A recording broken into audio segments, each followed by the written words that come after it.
যখন আল্লাহ রাব্বুল আলামিনের আদেশ চলে আসবে তখন কিয়ামত সংগঠিত হবে।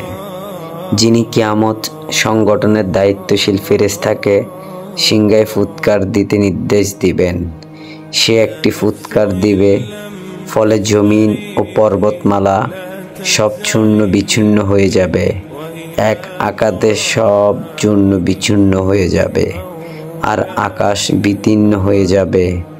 গ্রহ নক্ষত্র খসে পড়বে, আলোগুলো সব অন্ধকার হয়ে যাবে, সমুদ্রগুলো অগ্নিকাণ্ডে উত্তাল হয়ে যাবে, দুষ্ট মানুষগুলো তখন মরে যাবে। কিয়ামত যখন কায়েম হবে তখন পৃথিবীতে শুধু খারাপ মানুষের বসবাস থাকবে। আল্লাহ রাব্বুল আলামিন বলেন, ইয়া আইয়ুহান নাসু ইত্তাকু রাব্বাকুম ইন্না জালজালাতাস সাআতি শাইউন আযীম ইয়াউমা তারাউনাহা তাযহালু কুলুল মুরদিআতিন আম্মা আরদাআত ওয়া তাদাউ কুলুল যাতি হামলিন হামলাহা ওয়া তারা নাসা সুকারা ওয়া মা হুম বিসুকারা ওয়ালাকিন্না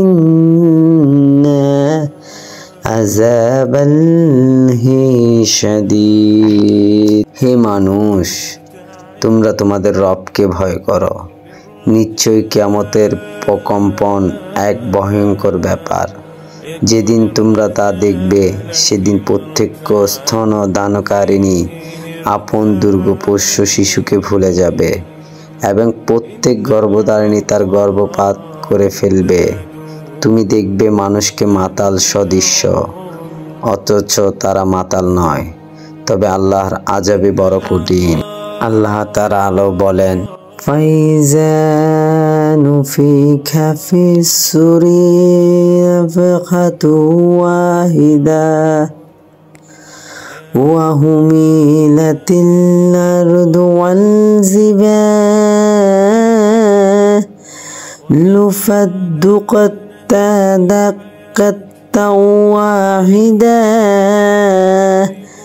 فيومئذ وقعت الواقعة وانسكت الشمس فهي يومئذ واهية والملك على عرشها وهي يحمل عرش ربك فوقهم يومئذ ثمانية يومئذ توردون لا تخفى منكم خافية। অতঃপর যখন সিংহায় ফুৎকার দেওয়া হবে, একটি মাত্র ফুঁক, আর জমিন ও পর্বতমালাকে সরিয়ে নেওয়া হবে এবং মাত্র একটি আঘাতে এগুলো চূর্ণ বিচূর্ণ হয়ে যাবে। ফলে সে দিন মহা ঘটনা সংঘটিত হবে, আর আসমান বিদীর্ণ হয়ে যাবে। ফলে সেদিন তা হয়ে যাবে দুর্বল বিক্ষিপ্ত। ফেরেশতাগণ আসমানের বিভিন্ন প্রান্তে থাকবে। সেদিন তোমার রব আরশকে 8 জন ফেরেশতা তাদের ঊর্ধ্বে বহন করবে। সেদিন তোমাদেরকে উপস্থিত করা হবে, তোমাদের কোনো গোপনীয়তাই গোপন থাকবে না। আল্লাহ তাআলা আরো বলেন, ইয়াজা সামাউন ফাতারাত ওয়া ইযাল কাওয়াকিবুন তাসারাত ওয়া ইযাল বিহারু ফুজ্জিরাত ওয়া ইযাল কুবুরু বুসিরাত আলিমাত নাফসুম মা কাদ্দামাত ওয়া আখিরাত। যখন আসমান বিতীর্ণ হবে আর যখন নক্ষত্রগুলো ঝরে পড়বে আর যখন সমুদ্রগুলোকে একাকার করা হবে, আর যখন কবরগুলো উন্মোচিত হবে, তখন প্রত্যেকে জানতে পারবে সে যা আগে পাঠিয়েছে এবং যা পিছনে রেখে গেছে। আল্লাহ তাআলা আরো বলেন, ইন্নামা তুআদুনা লাওয়াকি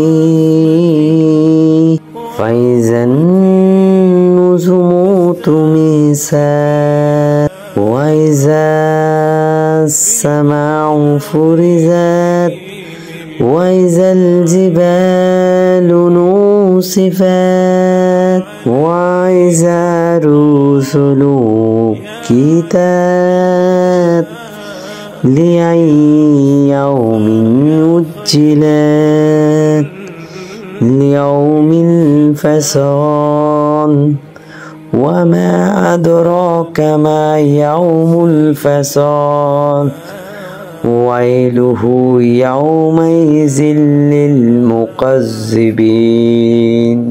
তোমাদেরকে যা কিছুর ওয়াদা দেওয়া হয়েছে তা অবশ্যই ঘটবে। যখন তারকারাজি আলোহীন হবে আর আকাশ বিদীর্ণ হবে, আর যখন পাহাড়গুলো চূর্ণ বিচূর্ণ হবে, আর যখন রাসূলদেরকে নির্ধারিত সময়ে উপস্থিত করা হবে। কান দিনের জন্য এসব স্থগিত করা হয়েছিল, বিচার দিনের জন্য। আর কিসে তোমাকে জানাবে বিচার দিবস কি? মিথ্যারূপকারীদের জন্য সেদিনের দুর্ভোগ। আর তারা তোমাকে পাহাড় সম্পর্কে জিজ্ঞাসা করে, বলো, আমার রব এগুলোকে সমূলে উৎপাটন করে বিক্ষিপ্ত করে দিবেন।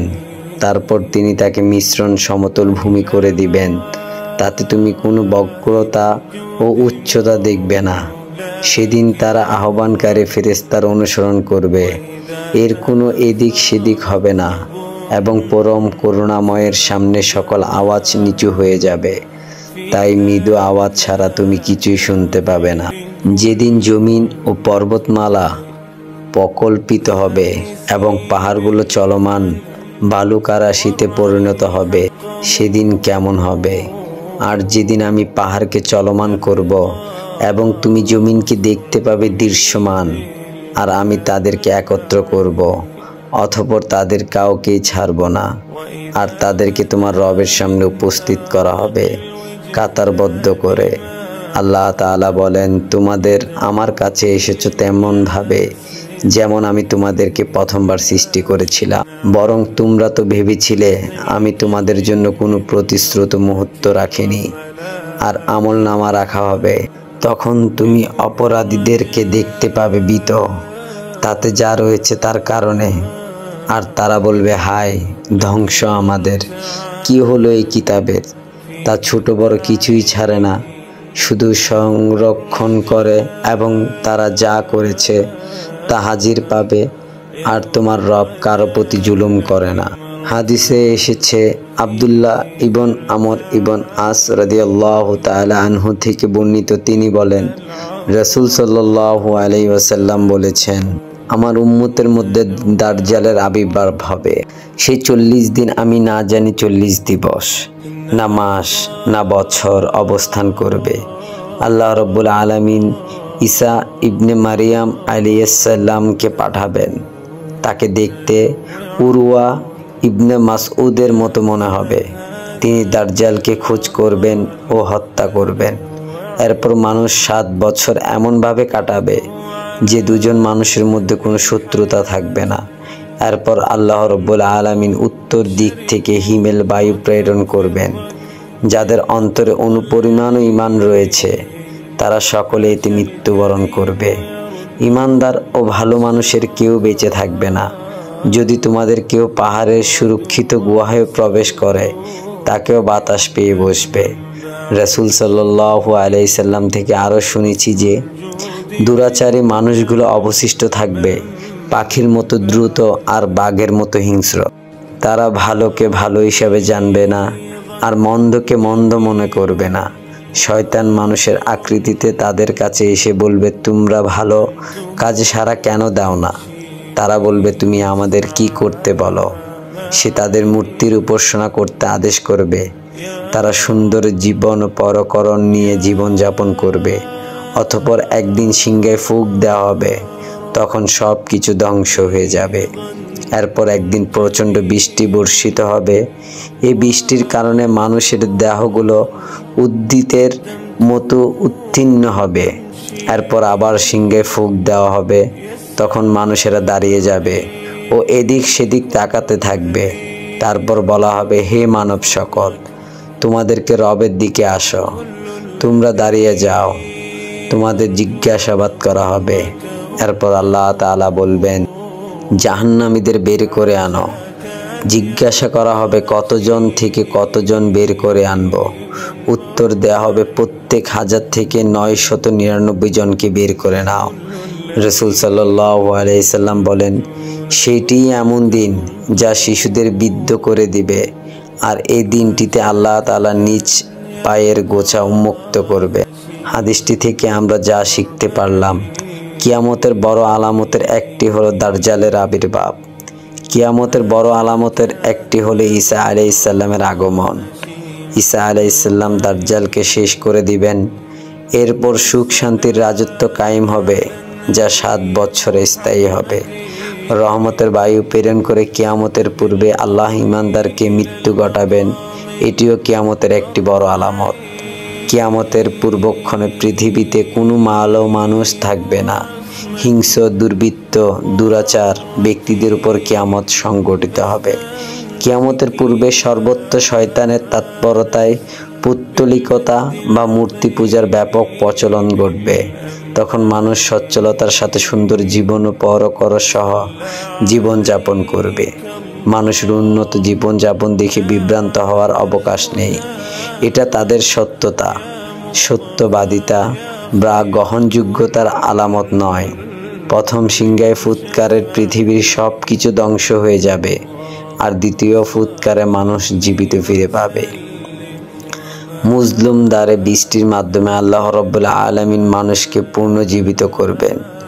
জাহান্নামীদের সংখ্যা অনেক বেশি হবে। প্রতি 1000 মানুষে একজন বাদে সকলকে জাহান্নামে যাবে। আল্লাহ রাব্বুল আলামিন কিয়ামতের পর নিজের পায়ের গোছা উন্মুক্ত করবেন। যেমন তিনি বলেন, সেদিন পায়ের গোছা উন্মুক্ত করা হবে আর তাদেরকে সিজদা করার জন্য আহ্বান জানানো হবে, কিন্তু তারা সক্ষম হবে না। আল্লাহ রাব্বুল আলামিনের পা রয়েছে, তবে তা তার মহান সত্তার জন্য যেমন উপযোগী তেমনই।